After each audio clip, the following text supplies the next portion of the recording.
其实在座各位看了这么多的综艺，总能发现一些平台为了提高收视率，可以做出多么极端的操作。当然，媒体的任务就是制造热点话题，让更多的人可以关注，包括我自己在内。在做了这么多期视频后，我也总结出视频的好坏与话题有着最直接的关系。如果没有现成的话，那就只能自己做一个了。所以有许多朋友都会在我动态下面调侃说什么让粉丝做一些危险的操作，或者让我摇摇打火机之类的，那下期的素材不就有了吗？当然，这样的危险操作肯定是不被允许的，包括我自己在内。那今天咱们就讲一档来自巴西的真实犯罪节目，它的收视率极高，各位猜猜秘诀是什么？没错，所有的犯罪故事都是精心策划的，而观众眼里的那位勇敢揭露犯罪的主持人，为了提高收视率，不惜雇凶杀人，制造最凶残的案件，而实际上他才是那个幕后大 boss。好家伙，这样的节目未免也太行了。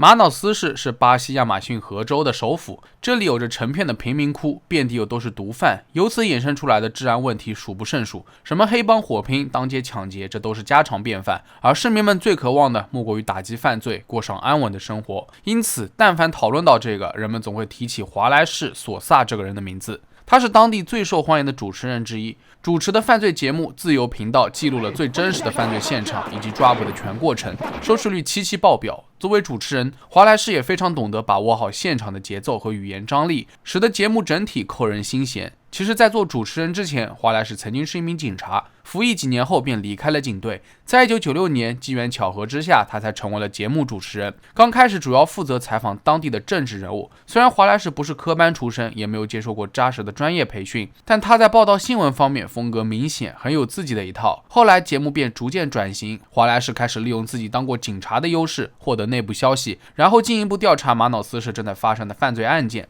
每次他都会花费大量的时间调查，最后帮助警方将坏人缉拿归案。在此过程中，以华莱士为首的节目团队毫不畏惧，总会与警方的突袭同步行动，直击犯罪第一现场。事实证明，节目转型的非常成功，后来正式改名为自由频道，专攻各种谋杀案，尤其是一直都没有抓到罪犯的悬案。不仅如此，演播室的各种状况大部分都是即兴发挥的，为的就是展现马瑙斯市最真实的混乱状态，以此引起相关部门的重视。当然，正义战胜邪恶是观众们普遍期待的完美结局，而自由频道给人的印象就是真实、玩命，节目组非常的拼。他们总能第一时间拍摄到受害者的惨状以及抓捕罪犯的刺激场面，而最大的亮点莫过于华莱士本人，他有的时候要帮助警察放哨，跟在他们身后与子弹擦肩而过，甚至有次还被作为人质直面罪犯，这些都是来真的。这样冒着生命危险做节目，换来的就是收视率蹭蹭的上涨，自由频道很快就成为了亚马逊河州历史上最受欢迎的打击犯罪节目。随着收视率水涨船高，华莱士的形象瞬间就高大了起来，在观众眼里，他是正义的使者，总是不顾个人的安危，毫无畏惧地对抗各种杀人犯、毒贩和绑匪。他与腐败的官僚主义不同，始终与人民站在一起。也多亏了自由频道的爆火，华莱士顺势开启了自己的政治生涯，成为了马瑙斯市的人气议员。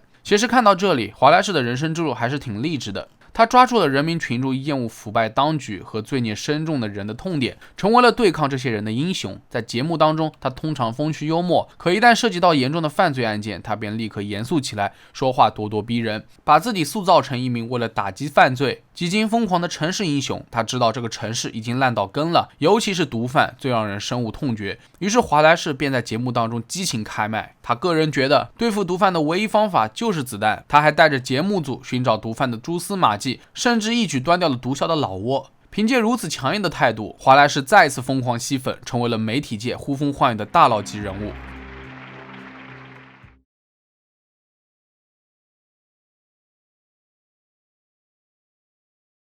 其实仔细想来，以华莱士为首的节目组确实有些过于神通广大了，他们总是能够精准地知道哪里正在发生暴力事件，甚至比警察到达现场还早。事实证明，这样的猜测并非空穴来风。就比如曾经在2008年的某一天凌晨，马瑙斯市警方接到报警电话，郊外正在发生火拼，于是警察立刻前往案发现场，果然又是血腥恐怖的场面。不过对于马瑙斯市来说，帮派火拼、当街行凶，这都是司空见惯的事情。可最让警方诧异的是，自由频道节目组的消息竟然比警方还灵通。他们早就派人在现场报道了，而且是凌晨刚发生的命案，当天就登上了自由频道的节目，全都是一手消息，这效率简直堪比神速，甚至让人觉得这场面是提前预谋的。于是当天的收视率又是爆表。然而常在河边走，哪有不湿鞋？华莱士团队这一系列的过于敏锐的操作引起了警方的注意，这为日后的翻车埋下了伏笔。在某次节目当中，和往常一样，记者穿过森林，第一时间赶到了犯罪现场。那是一具正在燃烧的尸体，冒着浓烟。奇怪的是，记者只是看到了尸体，就开始详细报告犯罪细节。现场充斥着肉烧焦的气味，死者是一名男性，他被汽油点燃后活活烧死了。而案发时间应该锁定在凌晨。别的不说，单凭现场的画面，一个普通的电台记者是如何看出来谋杀时间的呢？这不仅让人产生怀疑，难道节目组提前就知道了这一切？于是在这之后，警方派了卧底受雇于华莱士的团队，在经过了一段时间的潜伏，线人莫亚·豪尔赫终于发觉了真相。根据他的证词，他一直按照老板的指示去办事，然后登上自由频道。不仅如此，他还透露，杀手还不止自己一人，华莱士甚至还指使自己的儿子去暗杀。这消息一出，意味着华莱士团队的翻车。2009年4月22日，警方获得搜查令，来到了华莱士家中进行调查。果然，在儿子拉斐尔的房间里面，警方发现了20万美元的现金以及大量的枪支和弹药。除此之外，还有一长串的毒贩名单，全部竞争对手，有的已经做好标记以处决。因此，警方有理由相信这些钱都是用来买凶杀人的。确实，真相远比大家想象的还要可怕。被视为城市英雄的华莱士才是真正的幕后黑手。他精心策划了某些案件，指使小弟前去暗杀火拼，然后自己又玩一把英雄降临，带领整个节目组闪现到出事地点，以此获得珍贵的独家报道。久而久之，在观众们的潜意识里面，华莱士是比警察更有安全感的形象。可偏偏就是这么一位英雄人物被爆出了惊天丑闻。也就是说，比起主持人议员的身份，华莱士还是一名专业的演员。他精彩的演技骗过了所有人，让一座城市甚至于一个国家的信任感瞬间崩塌。不过尽管如此，华莱士仍然否认自己有罪，即使有照片证明他和莫亚认识，他还是坚称自己不认识他。至于儿子拉斐尔的嫌疑，华莱士表示自己从没有参与过任何犯罪活动，主打的就是一问三不知。可是随着警方调查深入，他们掌握的证据对于华莱士是越来越不利了，自由频道也遭到了停播。而在此过程中，有些调查人员的人身安全还受到了严重威胁。可华莱士仍是一副无辜的嘴脸，他声称自己触碰到了某些人的利益，所以才会受到如此荒谬的指控。但不管怎么样，他将继续为人民服务，打击大毒枭，与腐败源头做斗争。当然，这里的某些人指的就是当地警方以及背后的司法和公共安全部。而另一边，支持华莱士的观众也普遍相信这一说辞，他们认为自由频道揭露了相关部门的无能，所以有人恼羞成怒要搞事情。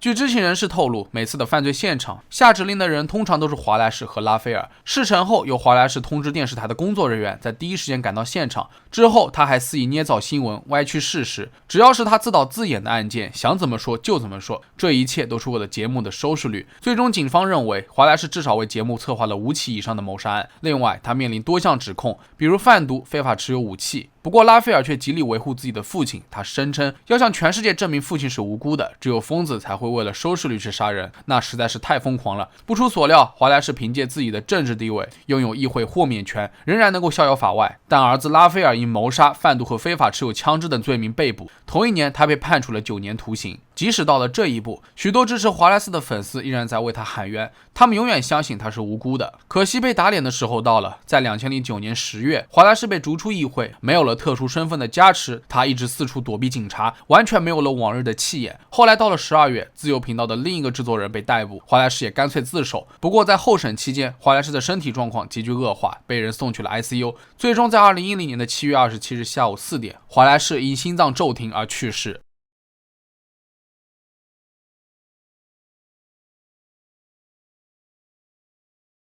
本以为随着华莱士的去世，这场闹剧也正式告一段落，但很多人都将信将疑，认为这事情没有定论。毕竟在巴西，黑吃黑也是有可能的。正因如此，还有一部分华莱士的粉丝始终相信他并非幕后大 boss， 也有可能是被陷害的。或许这就是一个政治阴谋，只可惜华莱士永远也没有办法道出真相了。不管怎么样，所有的坏事不一定都是华莱士策划的，但他也绝非完全无辜的人。在暗潮涌动的政治斗争中，善于利用媒体煽动观众情绪，强行灌输一些观点，可以让他更加稳固自己的地位。更何况在这片土地上，牺牲他人的生命为自己所用，已是司空见惯。有人能够为提高收视率而去杀人，也有人能为清除障碍而去搞垮一个人。昔日的城市英雄只是这个大魔王惯用的人设而已，又或许他也只是一粒棋子呢。那好了，本期视频到这就结束了。大家对于华莱士有什么看法，可以在评论区下方留言。如果觉得视频做得还不错的话，也别忘了点赞、收藏和投币。我是郑冉，咱们下期视频再见吧。